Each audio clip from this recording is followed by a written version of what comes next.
After macroeconomics depends on microeconomics, now the next heading is two schools of thoughts, that is classical and Keynesian.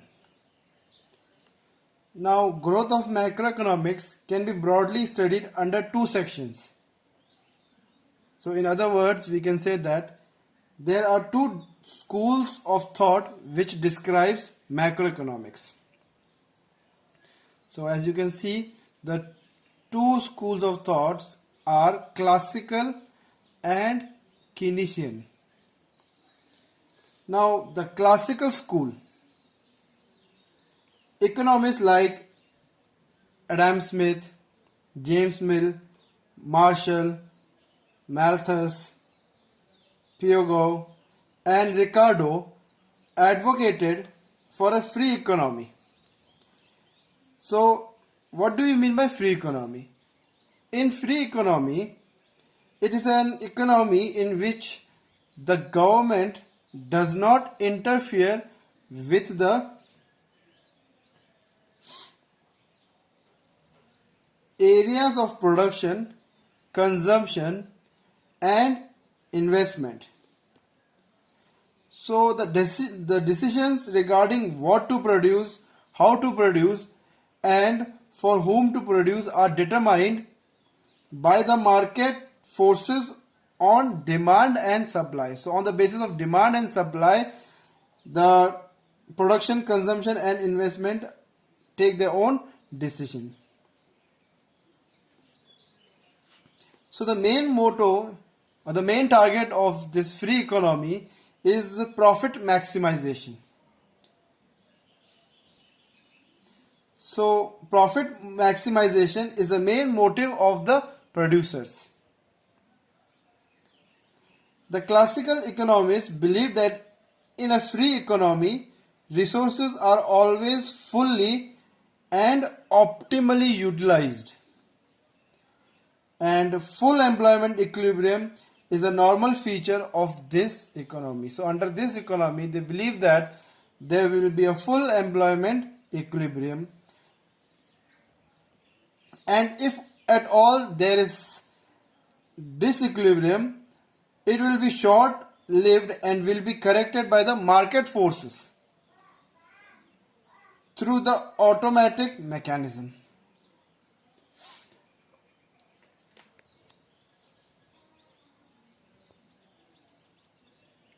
Now the other is the Keynesian school. Now this school of thought is advocated by Lord Keynes. After the Great Depression of 1929, there was a worldwide depression. So what was the Great Depression? So the Great Depression, an advent of Keynesian belief. This depression brought in existence, or we can say it made arrive of Keynesian belief. During the 1930s, the world observed the most dramatic and catastrophic period in its economic history. The severe recession of 1929-1930 turned into the Great Depression of 1931-33. It was felt by majority of economists that drastic fall in income and output levels was due to a series of errors in fiscal and monetary policies of various economies, especially of USA, where the fall in economic activity was greater than the other parts of the world. So the economic environment was such that survival of capitalism and democracy seemed impossible.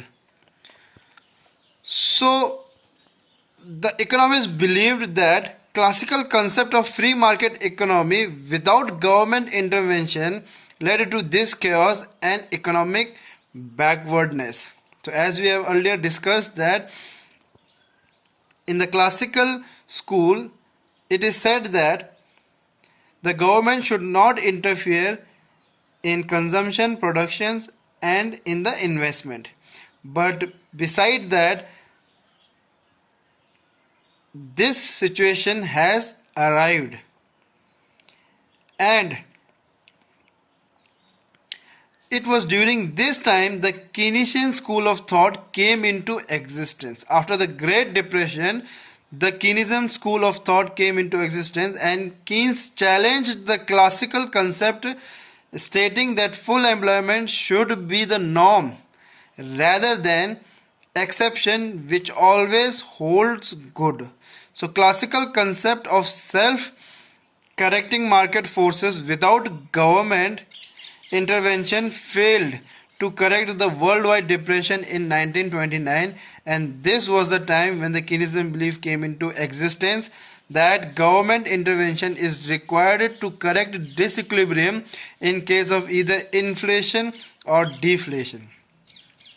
So after this 1929, the Keynesian school of thought, or the Keynesian belief came into existence, and it said that, or stated that, the government intervention is important to correct the disequilibrium. Now Keynes suggests that government should attend to those functions which fall outside the private sphere and those decisions which are made by no one if the state does not make them. So in the Great Depression, it was a condition of persistent fall in prices, profits, level of investment and employment. So Keynes observed that the classical belief was not working.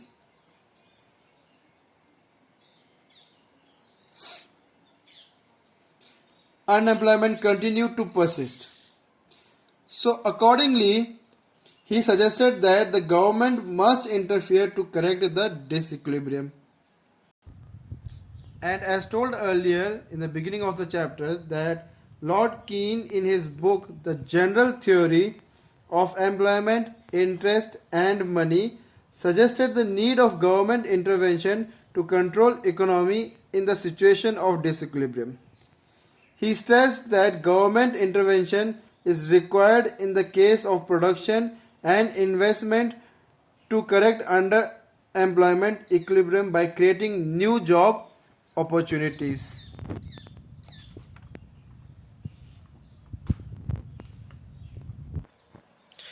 Now the difference between classical school and Keynesian school. So on the basis of meaning, government interference, time period, nature of aggregate supply curve. So on these basis it has been distinguished, or it has been differentiated from each other. Classical school, meaning it assumes that economy is always at full employment where equilibrium is equals to AD, aggregate demand, is equals to aggregate supply. And in Keynesian school, it is believed that economy is first at full employment equilibrium where AD is equals to AS. Second situation is at over full employment equilibrium where aggregate demand is greater than aggregate supply, due to which excess demand is produced. And in the third situation, full employment where aggregate demand is less than aggregate supply, where there is a deficit of demand. So as told earlier, government interference in classical school, it is believed that government interference is not required because there is full employment equilibrium in the economy, and if there is any disequilibrium, it will be automatically corrected by the market forces of demand and supply. So on the basis of demand and supply, this disequilibrium will be solved.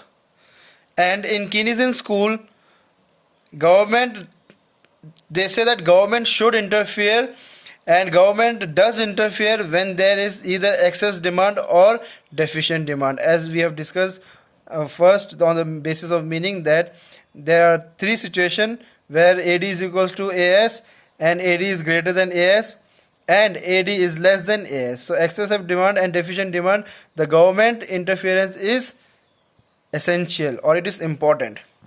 Now time period, classical school period was, this belief continued till 1930, And after 1930, the Great Depression, due to the Great Depression, the Keynesian school of thought came into existence. And Keynesian school of existence came into existence after the Great Depression in 1929 and 1930, when free economies automatic system failed to bring disequilibrium.